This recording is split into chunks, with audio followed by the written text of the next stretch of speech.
Now, using a steering wheel puller to get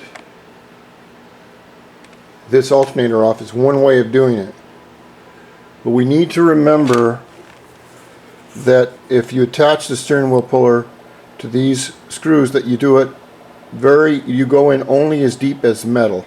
You do not want to go in any deeper, because if this happens to turn, which it will, while you're using the steering wheel puller, then it will, you can damage the windings. And the windings are right here. These are the windings right here. And if you put a screw or a bolt and you accidentally break one of those, you're screwed. It costs a lot of money. And Honda's the only place you can get them. Now, the best way to take off the alternator and the flywheel, the flywheel. And this is the flywheel right here. This is one that was taken off. This is a flywheel puller, which is basically it's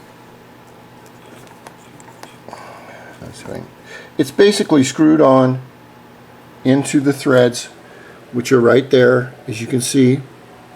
And what it does is, this has a point on it, and as you screw this in, it pulls the flywheel off the shaft right here. Matter of fact, that little hole is made for that, the end of this flywheel puller. Now, you'll give a lot of pressure to this piece right here, the end piece, and what usually happens is the flywheel will sit and sit and sit, and then boom, it'll pop right off.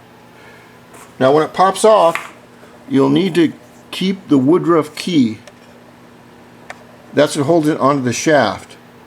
The woodruff key goes exactly right here. Oh, you'll see it. It's right there.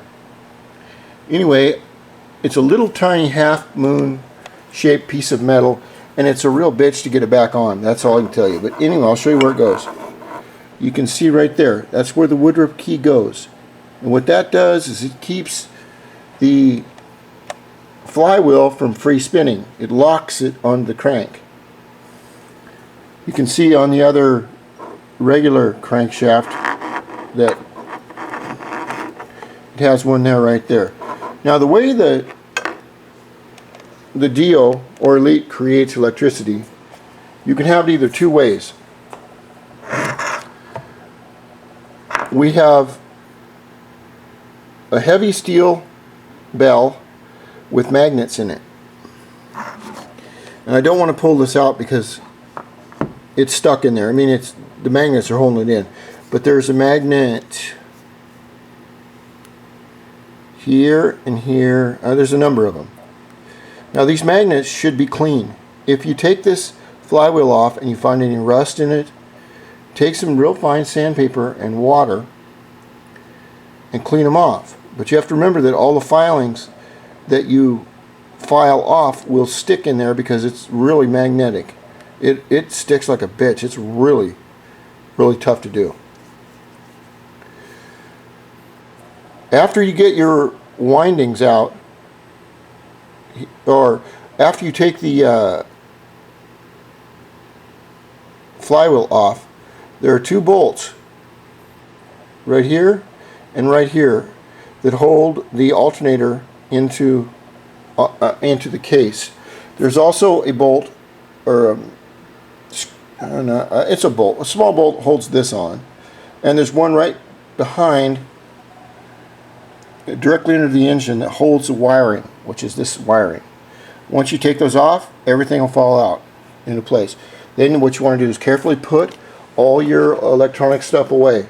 Put it in plastic bags and don't touch it till we go to clean it. Now, at that point, you'll have, in our other already done DIO case, you'll have the two halves of the engine.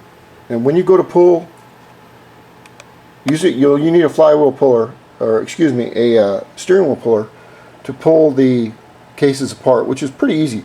But once you pull the cases apart, you will have right here, it happens every time, you're going to have a bearing right there stuck on there and a bearing right there. The bearings usually do not stick in the case. Those are the bearing races. These are called the bearing races right here. This is where the bearing is seated. These races in diameter are a little tiny bit smaller than the bearings, and the bearings have to be pounded in there. The bearings stay stationary while the crankshaft spins around the outer race,